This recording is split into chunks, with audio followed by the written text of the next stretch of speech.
On va commencer avec vous, Boudère. Ça va, je me suis pas trompé, c'est un sans faute. Hein. Non, là, vous êtes parfait. Je peux Pas besoin de répéter rien. Voilà, tu as vu, pas de répétition. Alors, vous êtes remonté sur scène, donc on le disait, après un long confinement durant lequel vous avez écrit un livre, on va en parler. Comment ça s'est passé sur scène? Forcément, ça devait être particulier. C'est très spécial parce que le rideau s'ouvre, tout le public est masqué. Moi, j'avais l'impression que j'allais passer au bloc. Quand j'ai vu tout le monde avec les masques bleus. Ouais, je me suis dit qu'il allait y avoir que des chirurgiens dans ma salle. C'était très. Voilà, il est décidément très demandé, Boudère. Ouais, parce qu'en plus, c'est ma mère. C'est ma mère. Elle passe à la télé, non, elle est habituée. Et donc voilà, et c'était vraiment très spécial. Mais c'était super. C'est les premiers rires, les premiers applaudissements. Ouais, mais ça vous avait manqué, franchement? Ah oui, ça m'avait énormément manqué parce que pendant 4 mois, on n'a rien fait. Moi, je suis resté en contact avec le public en faisant des petites vidéos sur Instagram avec mon fils. Et ça m'a permis, et ça m'a aussi donné du temps pour écrire mon livre qui est sorti là. Pour réfléchir notamment. Ouais. Vous avez un style très à vous sur scène. Il y a l'autodérision, mais pas seulement. On va regarder un extrait donc de Boudère is back. C'est vrai qu'on vit dans un monde où on te juge par rapport à ton physique. Mon iPhone 10, quand je fais une reconnaissance faciale, il bug ce bâtard. Et moi, souvent, on m'arrête dans la rue, on me demande une photo, un autographe, une fois véridique. Une fille super jolie, elle vient me voir, elle dit Boudère, on peut prendre une photo? Je dis oui, y a pas de problème. Elle me dit, oh là là, t'es gentil. En plus, t'es le portrait craché de ma sœur. J'ai putain, ma pauvre. Après, elle montre une photo de sa sœur, elle manque un œil, des chicots, je dis, faut pas bouger.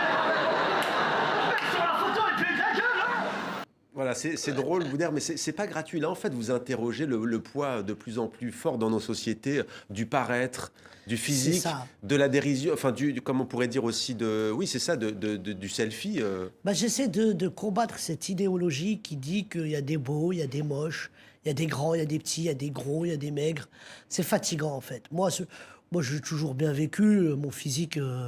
Pour moi, je me trouve bien, normal, beau, j'ai pas de soucis. Ouais, c'est le regard des autres, en fait, parfois. Ouais, mais nous, on est adultes aujourd'hui, donc forcément, on a le recul pour répondre, on a le recul pour vanner ceux qui nous vannent. Mais je pense souvent aux gamins qui sont au collège, qui subissent des moqueries. Le harcèlement.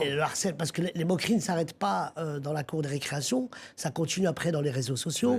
Ouais. Et malheureusement, on a beaucoup de cas où les enfants essayaient même de mettaient leur vie en danger ou se suicider. Donc c'est tout ça à cause de ce système qui veut qu'on soit grand, blond, yeux bleus, beau, enfin peu importe. Ouais, toujours en forme. Ouais, voilà. Donc moi je combats ce truc-là. Et vous le combattez. Alors pendant cette longue période du confinement en France, comme a connu quasiment le monde entier, plus de 4 milliards de personnes confinées au printemps dernier, vous avez donc écrit ce livre. Pourquoi est-ce que vous avez décidé de vous raconter, de vous livrer?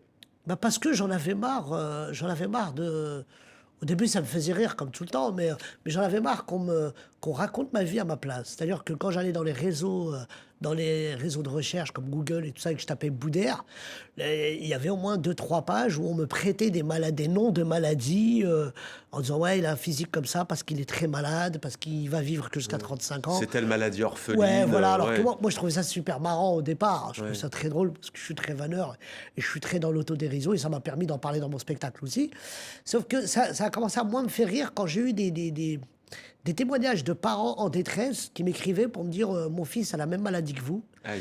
Et là, c'était moins drôle. Et là, il fallait expliquer aux parents déjà que j'étais pas malade, mais aussi accompagner les enfants qui ne s'acceptaient pas tels qu'ils sont. Quoi. Ouais, vous ne pouviez pas dire, moi, c'est pas ma maladie, excusez-moi, mais il faut appeler quelqu'un d'autre.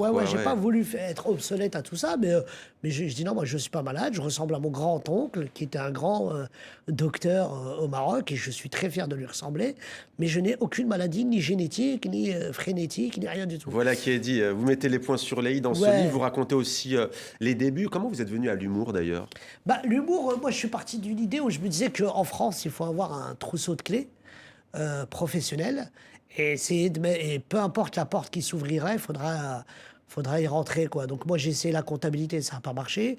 J'ai été éducateur de rue, ça m'a saoulé à un moment donné parce que je voyais aucune évolution avec les jeunes. Je m'occupais des jeunes un peu délaissés par la société. Je les accompagnais en faisant des lettres de motivation, des CV. Où ça?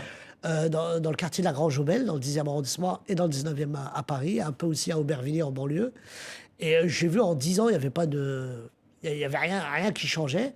Et quand la porte de l'humour s'est ouverte, je me suis dit, tiens, on va foncer. Et vous avez pris des risques? Et j'ai pris des risques, bien sûr, parce que moi, à l'époque, je ne savais pas qu'on pouvait être payé pour faire rire les gens. Je croyais que c'était gratuit, les gens qui passaient à la télé. Moi, je pensais que vous n'étiez pas payé. Ouais. Mais c'est le cas d'ailleurs, on plaisante. Et donc voilà, je trouvais ça tellement marrant et tellement truc. Et je me suis dit, ah ok, en fait, c'est un taf. Et puis je me suis lancé dedans. Et quels ont été les obstacles? C'est un milieu qui est un milieu de réseau, un milieu... Bah oui, les obstacles ont été comme les obstacles qu'on a dans la vie. Ça a été des coupures d'air, c'est ce que j'explique dans mon livre.